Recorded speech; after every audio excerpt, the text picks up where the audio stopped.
శ్రీ మహాగణాధిపతే నమః. ఓం శ్రీ గురుభ్యో నమః. హరి ఓం.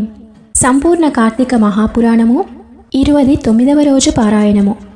సప్తవింశోధ్యాయము. నారదుని హితవుపై రవంత చింతించిన రవిసుతుడు ఆ ధనేశ్వరునకు ప్రేతపతి అనే తన దూతను తోడిచ్చి తరింపచేయవలసినదిగా ఆదేశించాడు. ఆ దూత ధనేశ్వరుని తనతో తీసుకుని వెడుతూ మార్గమధ్యమందలి నరక భేదాలను చూపిస్తూ వాటి గురించి ఇలా వినిపించసాగాడు. తప్తవాలుకము. ఓ ధనేశ్వర, మరణించిన వెంటనే పాపకర్ములు ఇక్కడ కాల్చబడిన శరీరములు కలవారై దిక్కులు వ్రక్కలయ్యేలా రోధించుతూ ఉంటారు. దీనినే తప్తవాలుక నరకము అంటారు. వైశ్వదేవపరులైన అతిథులను పూజించిన వారు గురువులను, అగ్నిని, బ్రాహ్మణులను, గోవును, వేద విధులను, యజమానిని కాళ్లతో తన్నిన వారి పాదాలను మా యమదూతలు ఎలా కాల్చుతున్నారో చూడు. అంధతా మిశ్రము. ఈ నరకములో సూది మొనలు వంటి భయంకర ముఖాలు కలిగిన పురుగులు పాపాత్ముల శరీరాలను దులిచివేస్తూ ఉంటాయి. ఇది 16 రకములుగా కుక్కలు, గ్రద్దలు, కాకులు మొదలగు పక్షి జంతు సమన్వితమై ఉంటుంది. పరుల రహస్యాల్ని భేదించే పాపాత్ములందరూ ఈ నరకంలోనే దండింపబడుతూ ఉంటారు. క్రకచము అనే పేరు గల ఈ నరకం 3వది. ఇక్కడ పాపాత్ములను అడ్డముగాను, నిలువుగాను, ఏటవాలుగాను, సమూలముగాను, అంగాంగాలుగాను రంపాలతో కోస్తూ ఉంటారు. అసిపత్ర వనం. 4 నరక ధోరణి అయిన దీనినే అసిపత్రవనం అంటారు. భార్యాభర్తలను, తల్లిదండ్రుల నుండి సంతానమును ఎడబాపులు చేసే పాపులంతా ఈ నరకానికి చేరి నిలువెల్లా బాణాలతో గుచ్చబడి అసిపత్రాలచే శరీరాలు చించబడి ధారలుగా కారే నెత్తుటి వాసనకు వెంటబడి తరమే తోడేళ్ల గుంపులకు భయపడి పారిపోవాలని పరుగులు తీసి పారిపోయే దిక్కులేక పరితపిస్తూ ఉంటారు. చంపుట, భేదించుట మొదలగు విధులతో ఈ నరకం 6 రకాలుగా ఉంటుంది. కూట్మ శాల్మలి. 16 రకాలుగా దండించేది. పరస్త్రీలను, ద్రవ్యాన్ని హరించేవాళ్ళు, పరాపకారులు అయిన పాపులు ఉండేది కూట శాల్మలి నరకం. రక్తపూయము. రక్తపూయమనే ఈ విభాగం 6వ నరకం. ఇక్కడ పాపాత్ములు తల క్రిందులుగా వ్రేలాడుతూ యమకింకరుల చేత దండించబడుతూ ఉంటారు. ఎవరైతే తమ కులాచార రీత్యా తినకూడని వస్తువులు తింటారో, పరులను నిందిస్తారో, చాడీలు చెబుతుంటారో వారంతా ఈ నరకంలోనే ఉంటారు. కుంభీపాకము. మొట్టమొదట నీకు విధించబడినది ఘోరాతి ఘోరమైనది, నరకాలన్నిటిలోకి నికృష్టమైనది అయినది ఈ కుంభీపాకమే. 7వ నరకం. దుష్ట ద్రవ్యములు, దుర్భరాగ్ని కీలలు, దుస్సహ దుర్గంధాలతో కూడి ఉంటుంది. రౌరవము. నరకాలలో 8వదైన ఈ రౌరవం దీర్ఘకాలికమని తెలుసుకో. ఇందులో పడినవారు కొన్ని వేల సంవత్సరములు దాకా బయటపడలేరు. ధనేశ్వర, మన ప్రమేయం లేకుండా మనకు అంటిన పాపాన్ని నిష్కమని, మనకు ఘనమై చేసుకున్న పాపాన్ని ఆర్ద్రమని అంటారు. ఆ 2 రకాల పాపాలు కలిసి 7 విధాలుగా ఉన్నాయి. అపకీర్ణం, పాంక్తేయం, మలినీకరణం, జాతి భ్రంశం, ఉపవీతకం, అతిపాతకం, మహాపాతకం. ఈ పరిదృశ్యమానులైన నరుల చేత ఉపరి 7 రకాల నరకాలు వరుసగా అనుభవింపబడుతూ ఉన్నాయి.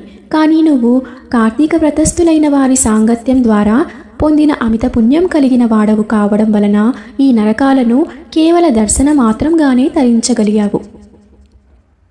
పై విధంగా చెబుతూ యమదూత అయిన ప్రేతాధిపతి అతనిని యక్షలోకానికి చేర్చాడు. అక్కడ అతడు యక్షరూపుడై కుబేరునకు ఆప్తుడై ధనయక్షుడనే పేరును పొందాడు. విశ్వామిత్రుడు అయోధ్యలో ఏర్పరచిన ధనయక్ష తీర్థం ఇతని పేరు మీదనే సుమా. అందువలన సత్యభామ పాపహారిని, శోకనాశిని అయిన ఈ కార్తీక వ్రత ప్రభావం వల్ల మానవులు తప్పనిసరిగా మోక్షాన్ని పొందగలరనడం ఏమాత్రము అతిశయోక్తి లేదు అని సత్యభామకు చెప్పిన వాడై శ్రీకృష్ణుడు సాయం సంధ్యానుష్ఠానార్థమై స్వీయ గృహానికి వెళ్ళాడని సూతుడు ఋషులకు ప్రవచించాడు. సప్తవింశోధ్యాయ సమాప్త. 27వ అధ్యాయము సమాప్తము. అష్టావింశోధ్యాయము. సూత ఉవాచ. ఈ కార్తీక మాసము పాపనాశని, విష్ణువుకు ప్రియకరి, వ్రతస్థులకు భుక్తి ముక్తిదాయిని అయి ఉంది. కల్పోక్త విధిగా ముందుగా విష్ణు జాగరణము, ప్రాతస్నానము, తులసీ సేవ, ఉద్యాపనం, దీపదానం అనే ఈ 5 కూడా కార్తీక మాసంలో ఆచరించిన వారు ఇహాన భుక్తిని పొందుతున్నారు.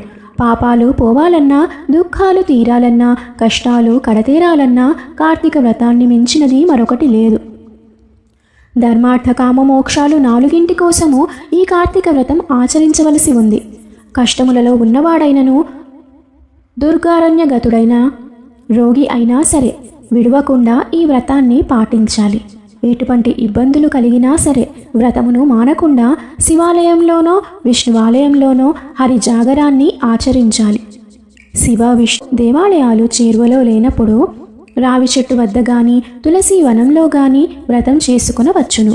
విష్ణు సన్నిధానంలో విష్ణు కీర్తనలు ఆలపించేవాళ్ళు, సహస్ర గోదాన ఫలాన్ని, వాద్యాలు వాయించేవాళ్ళు, అశ్వమేధ ఫలాలని, నర్తకులు సర్వతీర్థాల స్నాన ఫలాన్ని పొందుతారు. ఆపదలలో ఉన్నవాడు, రోగి, మంచినీరు దొరకనివాడు వీళ్ళు కేశవనామములతో లాంఛనమార్జనం ఆచరించితే చాలు. వ్రతోద్యాపనకు శక్తి లేని వాళ్ళు బ్రాహ్మణులకు భోజనం పెడితే సరిపోతుంది.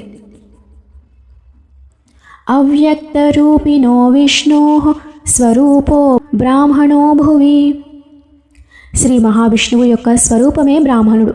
కావున కార్తీకమందు బ్రాహ్మణుని సంతోషపరచడం చాలా ప్రధానం. అందుకుగాను శక్తి లేని వాళ్ళు గోపూజ చేసినా చాలును. ఆపాటి శక్తి అయినా లేని వాళ్ళు రావి మర్రి వృక్షాలను పూజించినంత మాత్రం చేతనే వ్రతాన్ని సంపూర్తి చేసిన ఫలాన్ని పొందగలుగుతారు. దీపదానం చేసే స్తోమతు లేనివారు, దీపారాధనకైనా తాహతు లేనివారు ఇతరులచే వెలిగించబడిన దీపాన్ని ప్రజ్వలింపచేసి గాలి మొదలైన వాటి వలన అది ఆరిపోకుండా పరిరక్షించినా కూడా పుణ్యం పొందుతారు. పూజకు తులసి అందుబాటులో లేనివారు తులసికి బదులు విష్ణు భక్తుడైన బ్రాహ్మణుని పూజించాలి. రావి మర్రి. సూతుడు చెప్పినది విని ఇతర వృక్షములన్నిటికంటే రావి మర్రి వృక్షాలు మాత్రమే గో బ్రాహ్మణ తుల్య పవిత్రతని ఎలా పొందాయి అని అడిగాడు సూతుడు. పూర్వం ఒకసారి పార్వతీ పరమేశ్వరులు మహాసురత భోగంలో ఉండగా కార్యాంతరం వలన దేవతలు, అగ్ని కలిసి బ్రాహ్మణ వేషధారులై వెళ్ళి ఆ సంభోగానికి అంతరాయం కలిగించారు. అందుకు కినిసిన పార్వతీదేవి సృష్టిలోని క్రిమికీటకాదులు సహితము సురతములోనే సుఖపడుతూ ఉన్నాయి. అటువంటిది మీరు మా దంపతుల సంభోగ సుఖాన్ని చెడగొట్టారు. నాకు సురత సుఖ భ్రంశాన్ని పాటించిన మీరు చెట్లై పడి ఉండండి అని శపించింది. తత్కారణంగా దేవతలంతా వృక్షాలుగా పరిణమించవలసి వచ్చింది. ఆ పరిణామంలో బ్రహ్మ పాలాస వృక్షంగాను, విష్ణువు అశ్వత్థంగాను, శివుడు వటముగాను మారారు. బ్రహ్మకు పూజార్హత లేదు. జగదేక పూజనీయులైన శివకేశవ రూపాలు గనుకనే రావి మర్రి వృక్షాలకు అంతటి పవిత్రత కలిగింది. వీటిలో రావి చెట్టు శని దృష్టికి సంబంధితమైన కారణంగా శనివారం నాడు మాత్రమే పూజనీయమైంది. ఇతర వారాలలో రావి చెట్టును తాకరాదు సుమా అంటూ చెప్పడాన్ని ఆపాడు సూతుడు. 27, 28 అధ్యాయములు. 29వ రోజు బహుళ చతుర్దశి పారాయణము సమాప్తము. నమశివాయ చ నమశివాయ. నమో నారాయణాయ.